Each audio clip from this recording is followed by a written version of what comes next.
Un drôle de totem et de larges spatules en bois.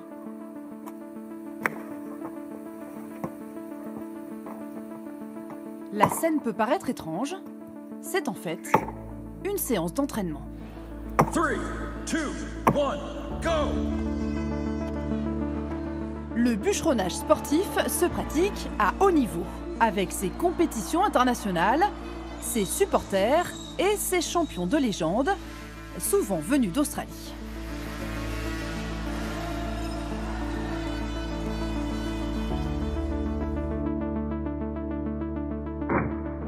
Pierre Puybarret est champion de France. Il nous reçoit sur son terrain d'entraînement à Bourdoisan. Ça, c'est pour la sécurité? C'est ça. En fait, tout compétiteur est obligé de porter des chaussettes en côte de maille pour éviter toute coupure pour les épreuves à la hache, en fait. On va attaquer par l'épreuve de standing block chop. Donc, en fait, c'est la hache verticale. Et là, je vais faire les tracés pour mes angles de coupe, en fait, pour aller le plus vite à cœur et aller le plus rapidement possible. Calcul et précision, de quoi faire voler en éclats les clichés sur les bûcherons, même si clairement, ça envoie du bois. Dieu. Après la hache verticale, on passe à l'horizontale. Pour chaque discipline, un même tronc commun, il faut être le plus rapide à fendre son billon.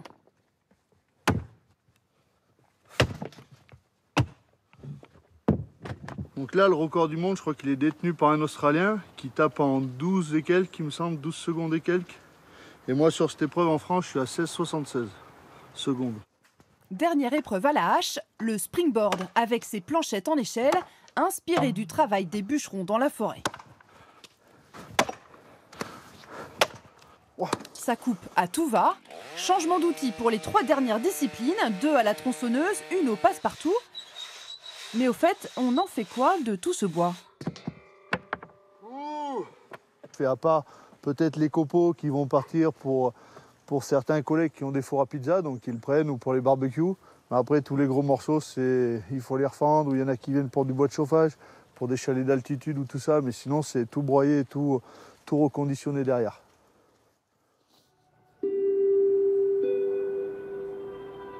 Contrairement aux apparences, Pierre n'est pas bûcheron de métier. Mécanicien hydraulique, il est employé dans une filiale d'EDF et doit concilier son travail avec la pratique d'un sport de haut niveau sans en avoir le statut ni les aides.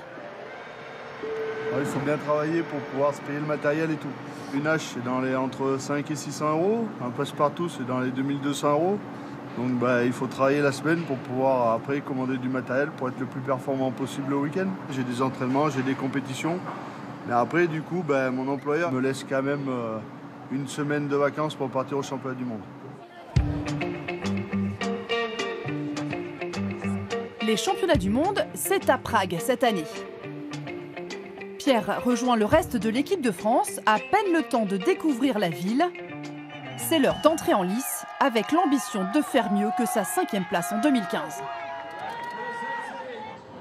En coulisses, le staff assiste au premier tour, par écran interposé.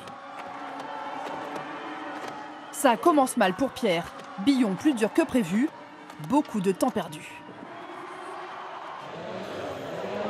Oh putain, pourquoi il refait une ronde? Ça va faire, c'est moi. Quelques centièmes s'envolent encore à la tronçonneuse. Le retard est trop lourd à combler, même avec un record de France battu sur la 3e épreuve. Le Français n'est pas qualifié pour les 3 suivantes. Allez, je visais un podium dans ma tête, mais bon, dans les 4-5, c'était faisable. Après, déçu pour tout le public qui est venu pour encourager l'équipe de France et moi-même. Donc voilà, un peu déçu pour tout le monde. Sur la photo, 4 titulaires et un remplaçant. Loïc incarne le futur de la discipline. Pour sa première sélection, il n'aura pas l'occasion de monter sur scène autrement que pour porter le drapeau des Bleus. Un honneur qu'il savoure en attendant son tour. Ça donne envie d'être avec eux et de taper avec, soit scié ou passe-partout ou à la hache. Ça donnerait vraiment envie. Et pour les prochaines années, on verra ça.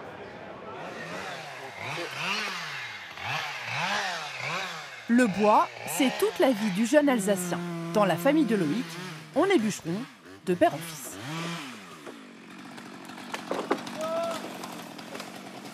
Un univers bien différent pourtant de sa pratique sportive, source de curiosité pour ses collègues. Ça les a impressionnés au début. Alors je leur en ai parlé, je leur en ai expliqué et puis ils ont même essayé. Il y a beaucoup de matières là qu'ils font, des disciplines que nous ne faisons pas en forêt, quoi. Comme la scie à main et tout ça, on ne fait pas ça nous en forêt. 1 à 2 fois par semaine, Loïc s'entraîne chez le président de son club de coupe sportive. Depuis 1 an et demi, ils ont même un coach. Ah, pas trop fort, hein, c'est l'échauffement au début. Hein. Tu t'exciteras après sur le billon. Ouais. Essaye d'accélérer.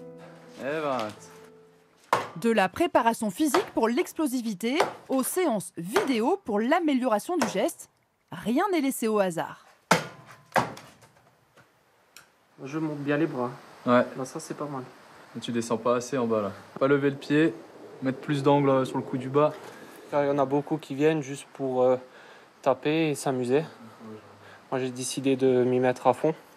Vraiment être un compétiteur de haut niveau. C'est de plus en plus professionnel. Avant c'était des bûcherons qui allaient se faire un concours, quoi, en fait. Hein. Oui, c'est ça. Et donc maintenant, je pense, il y a de la prépa mentale, je pense, il y a de la prépa physique, il y a de l'analyse vidéo.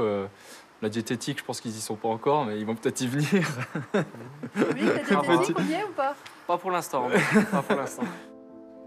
À 21 ans seulement, Loïc a compris ce que disait déjà Homer. C'est l'idée qui fait le bon bûcheron, pas la force.